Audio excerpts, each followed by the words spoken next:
Hola, soc Aneta Santacreu i vull ensenyar-vos el meu nou llibre Univers Emocions.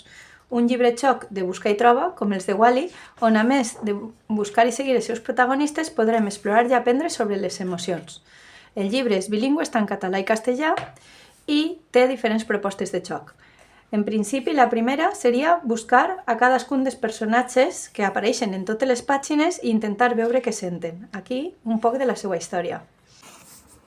A partir d'aquí trobarem una sèrie de pàgines on no hi ha lletra, sols n'hi ha dibuixos, per poder buscar els personatges, que veureu que en cada una d'elles tenen emocions diferents, o sigui que no hi ha el personatge que sempre està feliç o aquell que sempre està content.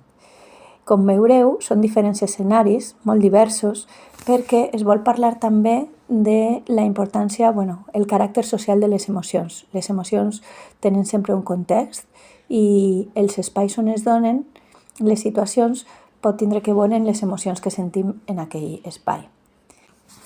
Com veureu, és un llibre on no trobareu respostes. La idea és el foment de l'esperit crític i que la xicalla, a base de jugar i experienciar el llibre, puga sola o en companyia traure les seues pròpies conclusions. Aquí l'última làmina, la de la casa.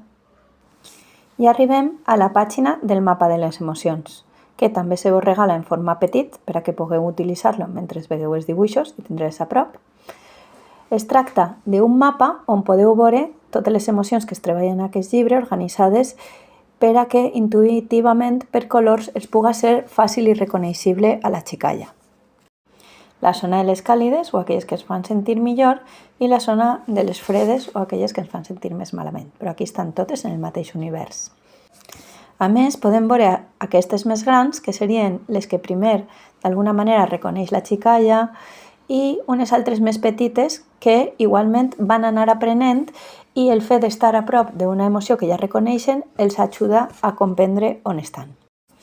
Igualment, a la pàgina següent tenim un glossari on de manera senzilla i concreta s'explica una mica totes les emocions. La segona proposta consisteix aleshores en agafar qualsevol d'aquestes emocions, aquesta per exemple, podem anar al glossari a veure què significa i després agafem una pàgina qualsevol i intentem buscar algú que pensem que pot estar sentint aquesta emoció.